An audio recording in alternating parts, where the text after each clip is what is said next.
Hello guys, welcome back to our Varsha lines. இன்றைக்கி நம்ம என்ன பார்க்க போகிறோன்னா, பருப்பு சட்னி எப்படி வைக்கிறதா பார்க்க போகிறோம்.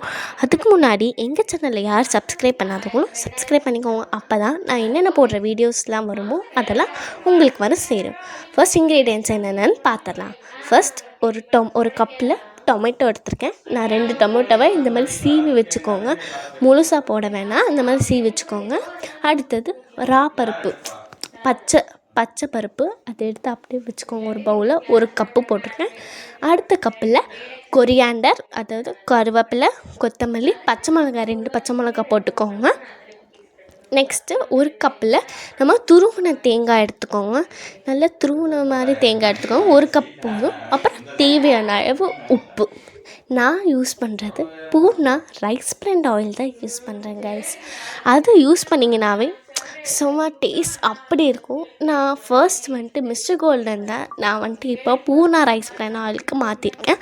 அதுக்கும் இதுக்கும் ரொம்ப டிஃப்ரென்ஸாக இருக்குது. ஸோ நீங்கள் Poorna rice brand oil use பண்ணிக்கோங்க. நான் இப்போ இதை யூஸ் பண்ணி தான் நான் சமைக்க போகிறேன். ஓகேவா? ஒரு அடுப்பில் நீங்கள் ஒரு கடாய் எடுத்துக்கோங்க. அதில் நம்ம பூர்ணா ரைஸ் பிராண்ட் ஆயிலை ஊற்றிக்கோங்க.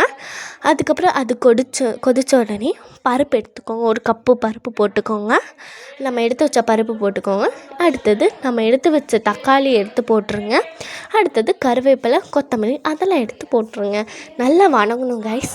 நல்லா வணங்கணும். லேஸ் ப்ரௌன் கலர் அதாவது கோல்டன் ப்ரௌன் வர வரையும் நல்லா வணக்கி எடுத்துக்கோங்க. நல்லா வணக்கினதுக்கப்புறம் இங்கே பாருங்கள் கைஸ், கொஞ்ச நேரம் மூடி வச்சுருங்க.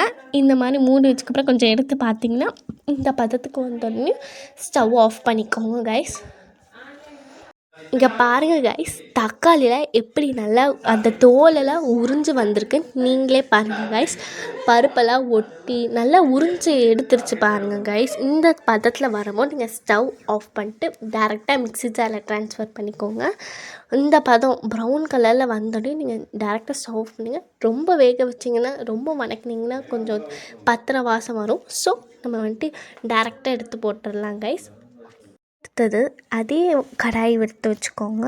அதில் கொஞ்சம் எண்ணெய் யூஸ் பண்ணிக்கோங்க. ஆயில் யூஸ் பண்ணிவிட்டு இப்போ நம்ம துருவின தேங்காய் எடுத்துகிட்டு அதை 1 கப் ஃபுல்லாக போட்டுக்கோங்க. அது நல்லா வணக்கி வரட்டும் கைஸ். நல்லா வணக்கணும். அதுவும் அதே மாதிரி கோல்டன் ப்ரௌனில் வந்தால் போதும். இங்கே பாருங்கள், இந்த பதம் நல்லா வரணும். இன்னும் கொஞ்சம் ஆயில் ஊற்றிக்கோங்க. நான் யூஸ் பண்ணல. நல்லா வணக்கி எடுத்துக்கோங்க. இந்த டைமில் அடுப்பை ஆஃப் பண்ணிடுங்க. அதுவும் மிக்ஸி ஜாரில் போட்டு ட்ரான்ஸ்ஃபர் பண்ணிவிட்டு நீங்கள் அரைக்கலாம். நல்லா ஃபைன் பேஸ்ட் அரைச்சிக்கோங்க. அதுக்கு முன்னாடி அதில் வரமிளகா கொஞ்சம் 4 வரமிளகா போட்டுக்கோங்க.